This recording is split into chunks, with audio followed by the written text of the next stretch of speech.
Bismillahirrahmanirrahim. La yakun ta'akhuru amadil ata'i ma'a ilha'i fid du'a'i mujiban liya'sika fahuwa domina lakal ijabata fima yakhtaruhu laka la fima takhtaru li nafsik wa fil waqtil ladzi yuridu la fil waqtil ladzi turidu. Janganlah karena keterlambatan datangnya pemberiannya kepadamu saat engkau telah bersungguh-sungguh dalam berdoa menyebabkan engkau berputus asa, sebab Dia telah menjamin bagimu suatu ijabah, pengabulan suatu doa dalam apa-apa yang Dia pilihkan bagimu, bukan dalam apa-apa yang engkau pilih untuk dirimu, dan pada waktu yang Dia kehendaki, bukan waktu yang engkau kehendaki. Doa adalah sebuah bentuk ibadah, dan dalam Al-Quran Allah memerintahkan kepada kita untuk berdoa kepadanya, dan Allah pasti mengabulkan. Tidak ada doa yang tidak dikabulkan oleh Allah. Apapun yang diminta oleh hambanya, yang diminta oleh manusia, itu pasti akan diberi oleh Allah. Hanya saja apa yang diberikan Allah itu suatu yang bermanfaat bagi hambanya tadi. Jadi yang diberikan itu bukan apa yang diminta oleh hambanya tadi, melainkan apa yang bermanfaat untuk hambanya.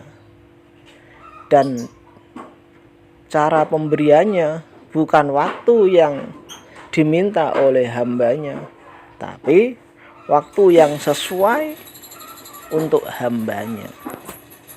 Bagaimana firman Allah dalam Al-Quran, wa qala rabbukum ud'uni astajib lakum. Dan Tuhanmu berfirman, berdoalah kepadaku, niscaya aku akan perkenankan bagimu. Sesuai dengan ayat ini, kita diperintahkan oleh Allah Subhanahu wa Ta'ala untuk selalu berdoa kepadanya. Dan berdoa sendiri termasuk adalah suatu ibadah. Jadi tidak ada ruginya orang yang berdoa, dan pasti akan dikabulkan apa yang menjadi permintaan kita, manakala sudah sesuai dengan kaidah-kaidah dalam kita berdoa.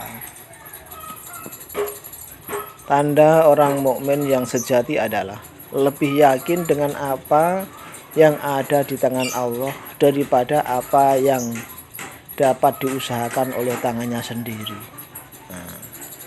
Jadi kita harus yakin apa yang menjadi kepastian Allah, apa yang menjadi kehendak Allah.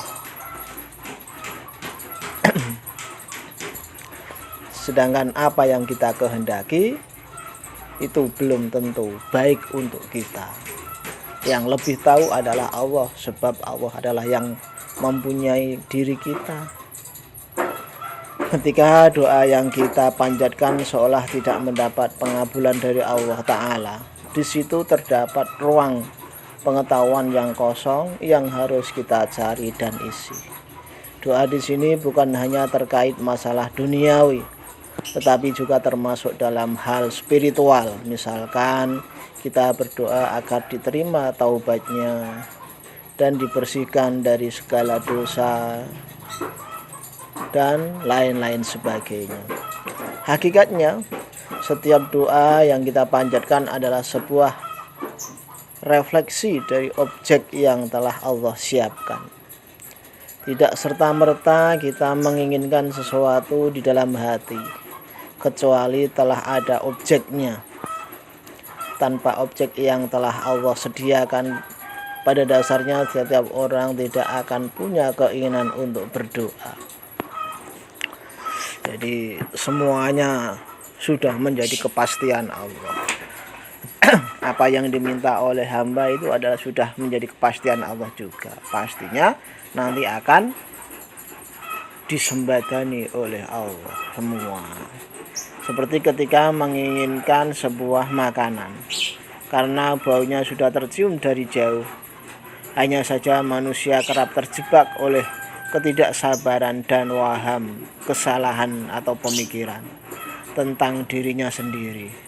Seperti ketika seorang sahabat meminta kepada Rasulullah Shallallahu Alaihi Wasallam agar berjodoh dengan seorang perempuan, maka jawab Rasulullah adalah, sekalipun dirinya dan seluruh malaikat memanjatkan doa, maka bila itu bukan haknya dan tidak tertulis di Lauhul Mahfuz, pasti tidak akan terlaksana.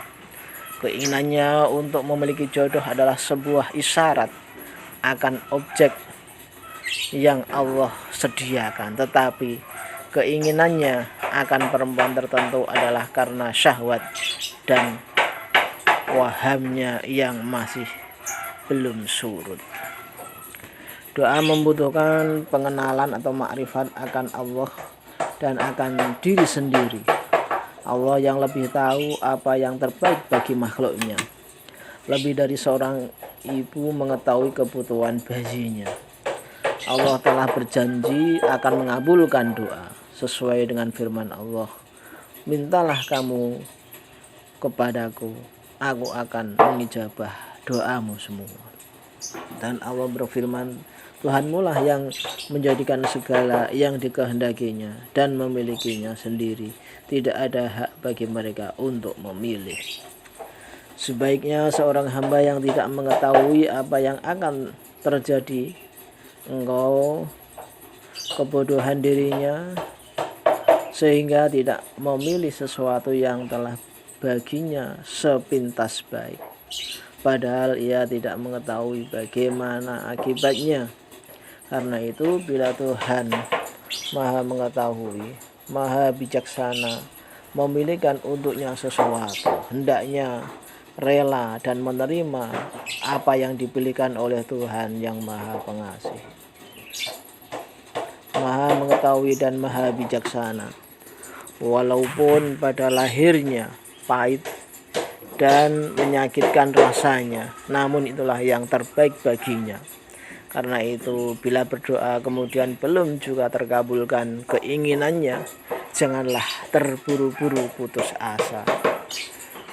Firman Allah dalam Al-Quran, dan mungkin jadi kamu tidak menyenangi sesuatu, padahal itu baik bagimu.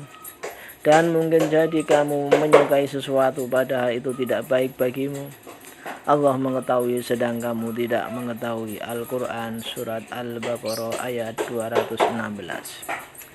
Syekh Abdul Hasan Asy-Syadzili radhiyallahu anhu berkata,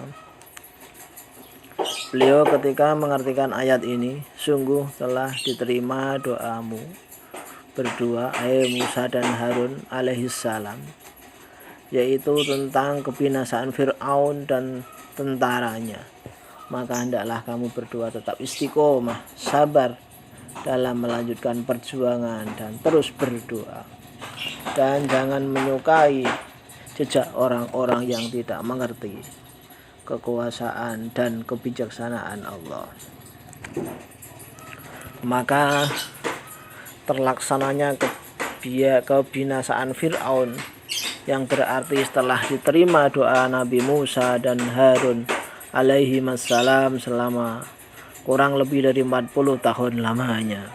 Rasulullah Shallallahu Alaihi Wasallam bersabda, pasti akan dikabulkan doamu selama tidak terburu-buru, serta mengatakan aku telah berdoa dan tidak diterima. Itu adalah ucapan-ucapan orang yang putus asa, dan itu merupakan larangan Allah. Anas radhiyallahu anhu berkata, Rasulullah Shallallahu Alaihi Wasallam bersabda, tidak ada orang berdoa melainkan pasti diterima oleh Allah doanya itu, atau dihindarkan daripadanya bahaya, atau diampuni sebagai dosanya, selama ia tidak berdoa untuk sesuatu yang berdosa atau untuk memutus silaturahmi.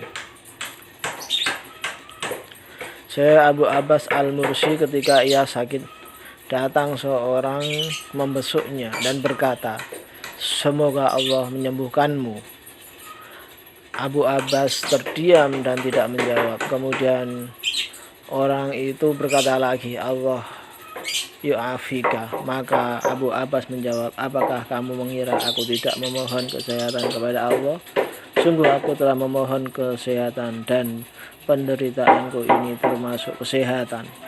Ketahuilah Rasulullah SAW memohon kesehatan dan ia berkata, "Selalu bekas makanan Khaybar itu terasa olehku, dan kini masa putusnya urat jantungku."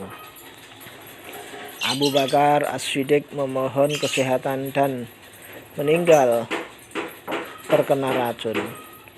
Umar bin Khattab memohon kesehatan dan meninggal dalam keadaan terbunuh. Utsman bin Affan memohon kesehatan juga meninggal dalam keadaan terbunuh. Ali bin Abi Thalib memohon kesehatan dan juga meninggal dalam keadaan terbunuh.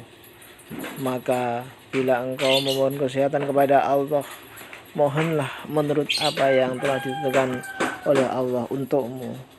Maka sebaik-baik seorang hamba ialah yang menyerahkan segala sesuatunya menurut kehendak Tuhannya dan meyakini bahwa apa yang terjadi, apa yang diberikan Tuhan kepadanya, itulah yang terbaik walaupun tidak sesuai dengan nafsu syahwatnya. Dan syahwat utama untuk diterima doa ialah keadaan terpaksa atau kesulitan. Allah Subhanahu wa Ta'ala berfirman, "Bukankah Dia yang memperkenankan untuk berdoa orang yang dalam kesulitan apabila dia berdoa?" Keadaan terpaksa atau kesulitan itu apabila merasa tidak ada suatu yang diharapkan selain semata-mata karunia Allah Subhanahu wa Ta'ala. Tidak ada yang dapat membantu lagi, baik dari luar berupa orang dan benda, atau dari dalam diri sendiri. Assalamualaikum warahmatullahi wabarakatuh.